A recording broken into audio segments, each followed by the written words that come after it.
This is Kareema Baloch and she is dead.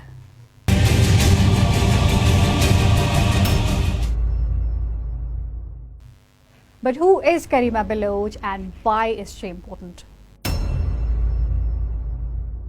Kareema was a Baloch subnational who was campaigning for free Balochistan. She had left Pakistan on the behest of the notorious Baloch subnational Mama Qadir a few years back and was actively participating in anti-Pakistan protests in Geneva and other Western hotspots.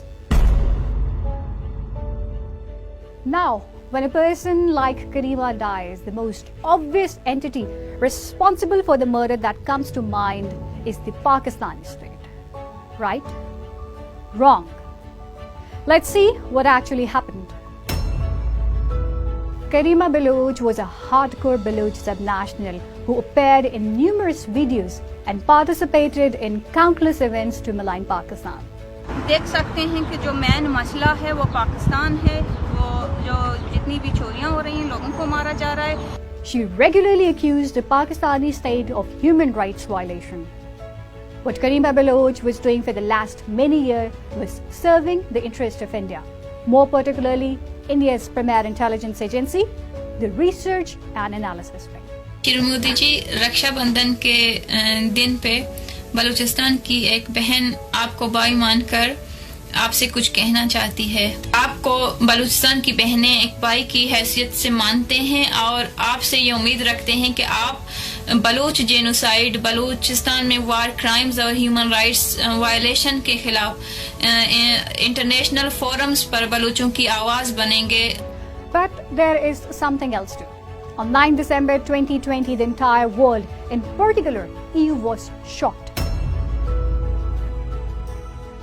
After the EU DisinfoLabs released an investigative report about how India had been running a 15-year-long disinformation campaign against Pakistan in the West. Now, if you look at the report on page number 24 of the report, the EU DisinfoLabs reveals that the Baloch subnationals like Mehran Mari and Kareema Baloch had been addressing gatherings at the UN on behalf of the organization called African Regional Agricultural Credit Association.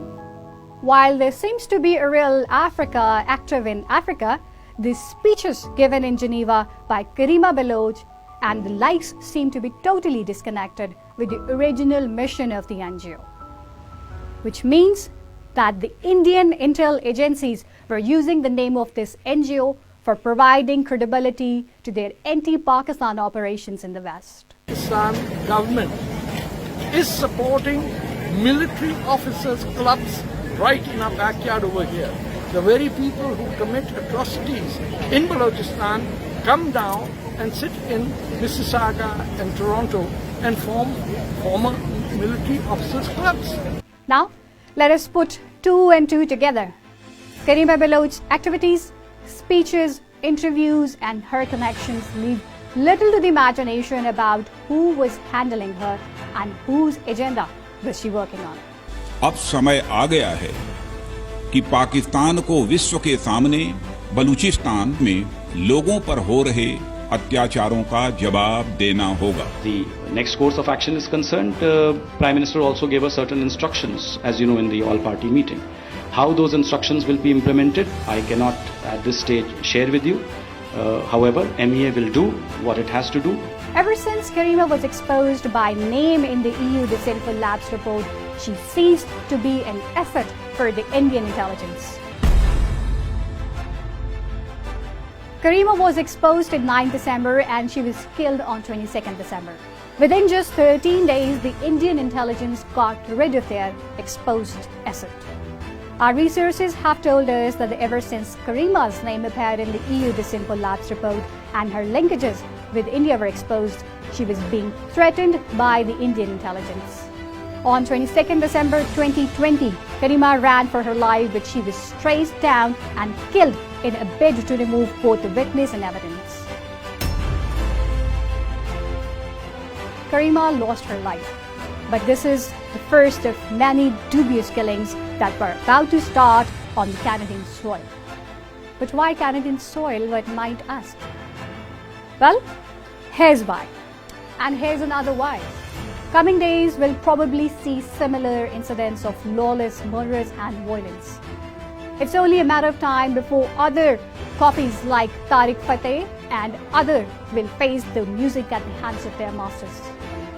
Kareema's death is in the way of message to a lot of parties.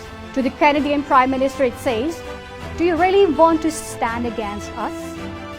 To the Baloch sub-nationals and their apologists, it says, if you're exposed in the EU DisinfoLabs report, run for your life.